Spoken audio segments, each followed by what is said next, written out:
Gaza invasion delay. As President Biden announces he's going, first stop Israel, then he's going to go over to Egypt, he's going to go over to Jordan, and he's going to visit the Palestinian Authority.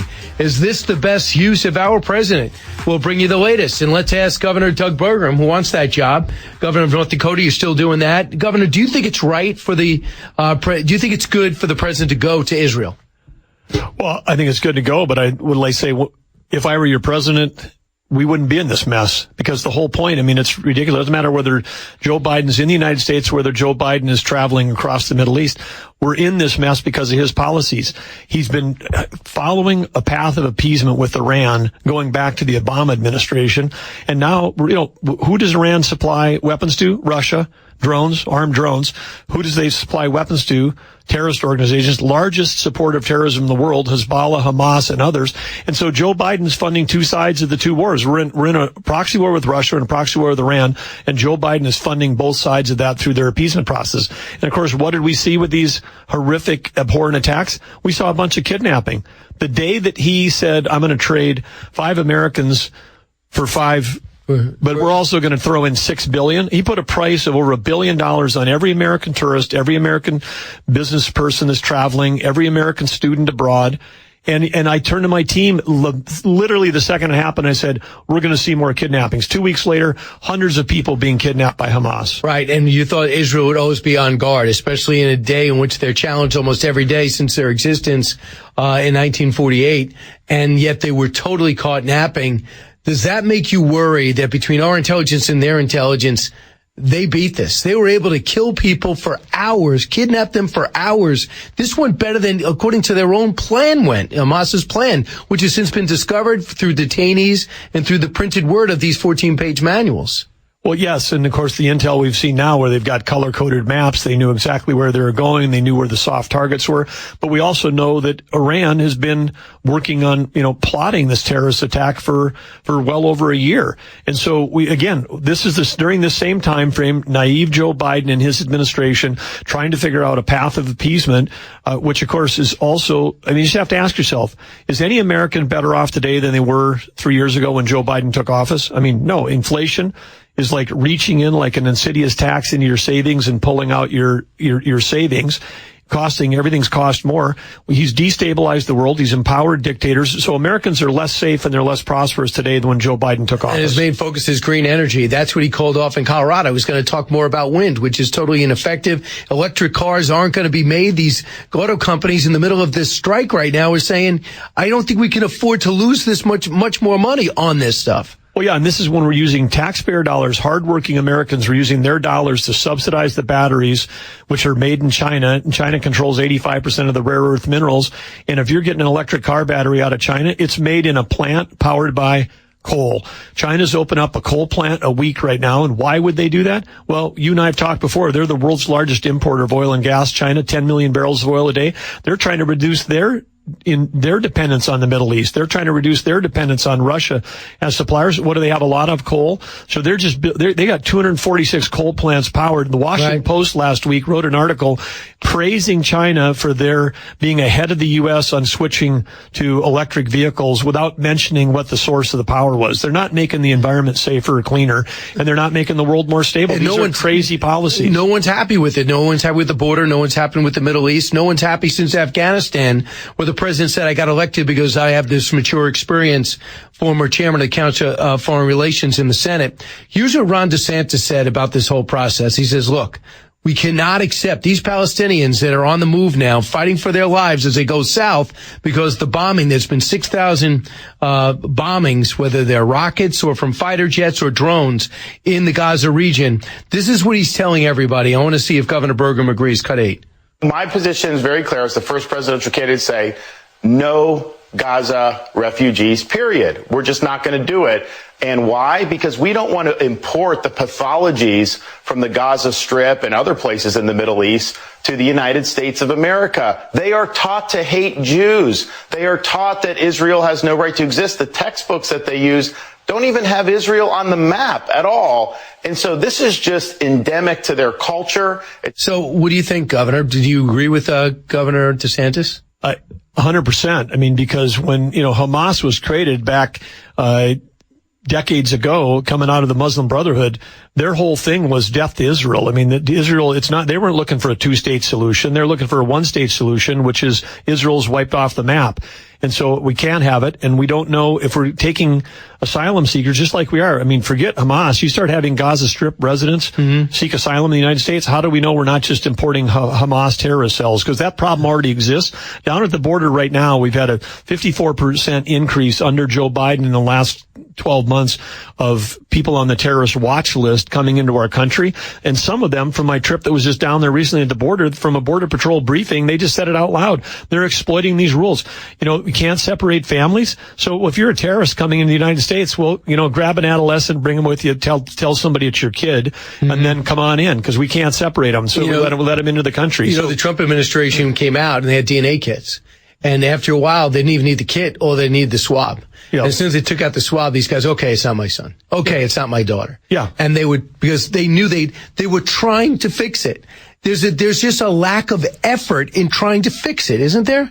Well, you talk to the senior leaders on our Border Patrol, they're demoralized. Yeah. No one supports them. And if they can take early retirement, they've done it. And why? Because they feel like they're being defunded and disrespected, just like other law enforcement in our country. And we've got to stand behind that. And the problem is, the last election, everyone thought Republicans would benefit from it. But because of the abortion, in my view, Roe v. Wade, that overwhelmed all the border issues. Therefore, Democrats go, hey, it was no problem. We didn't pay any price in the midterms.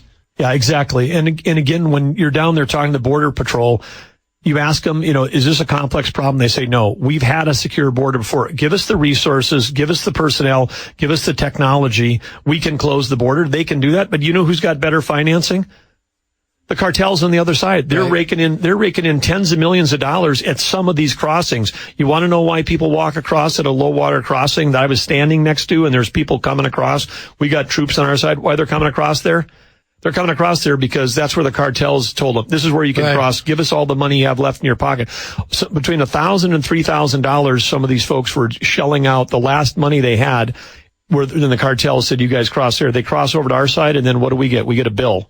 Here's what, as you just agreed with Governor DeSantis, that we can't be displacing having these refugees here.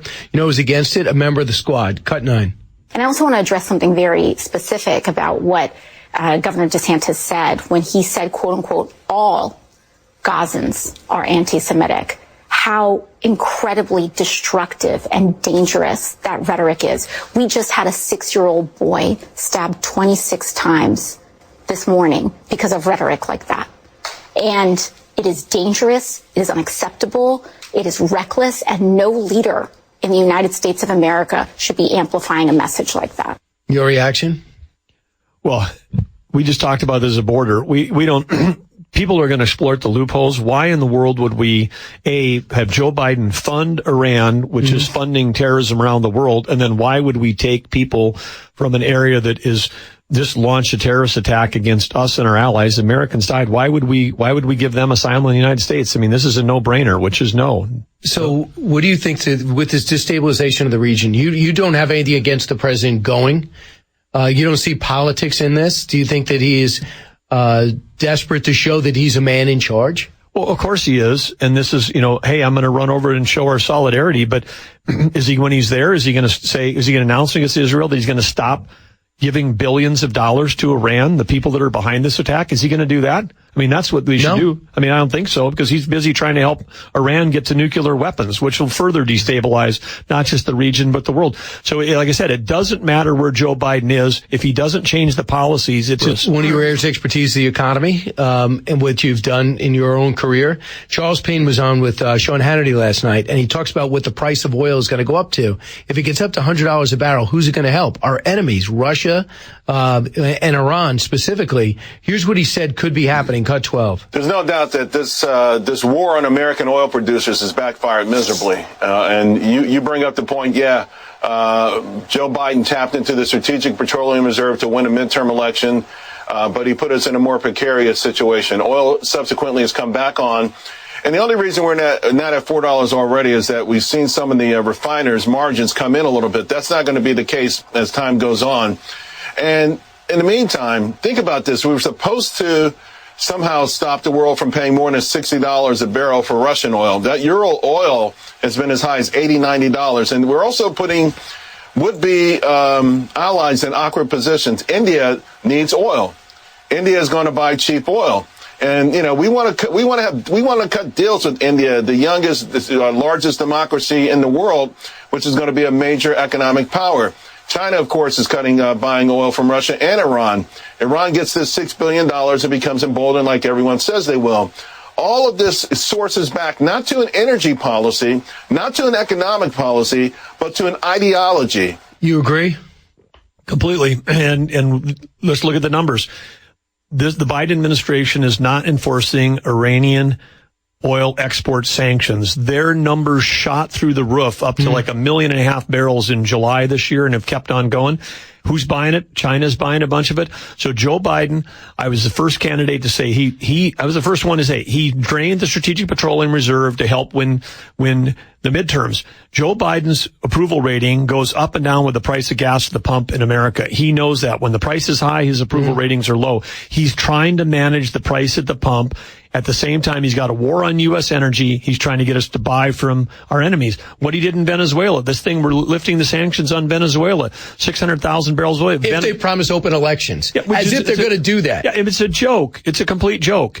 They'll say whatever they want to say, just the way Iran said whatever they're going to say. And then Joe Biden is so naive in his administration, and they agree to do this stuff. So Iran is selling their oil to China. You know what China's doing? China is growing their strategic. They're filling their strategic petroleum reserve. We drained ours.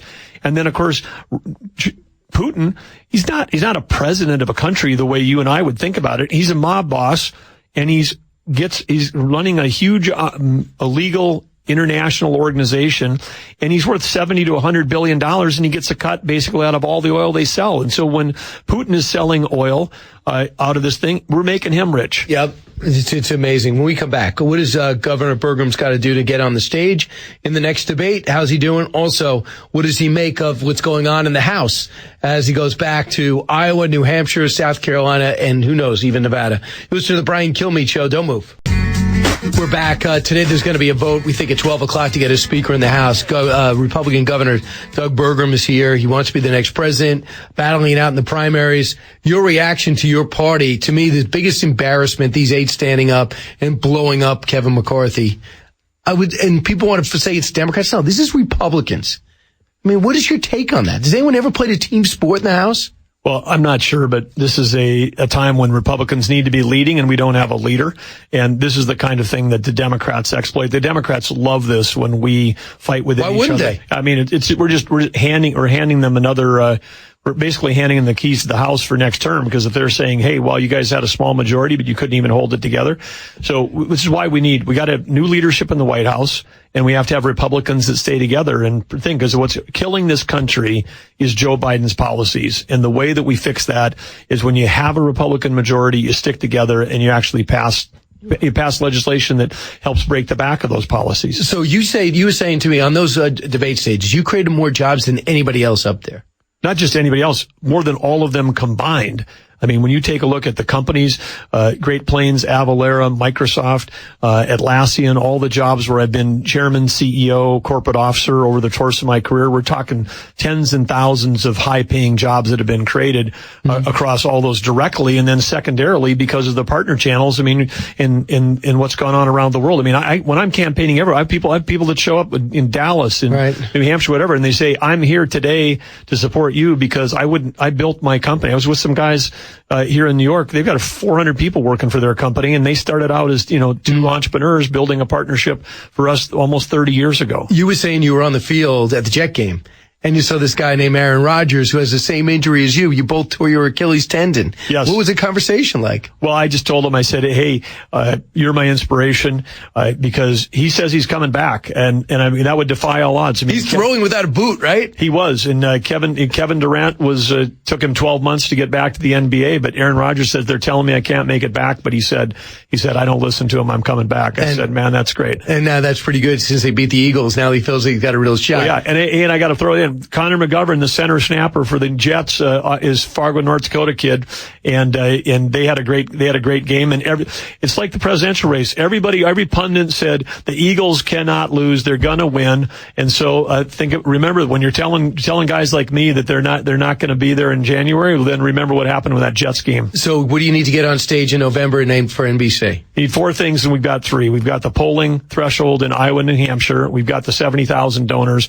We've got to clear the national threshold. And just like last time, we'll be there. They said we wouldn't be there, and every time we clear the hurdle, we'll be there again. Your strategy to get your national poll numbers up?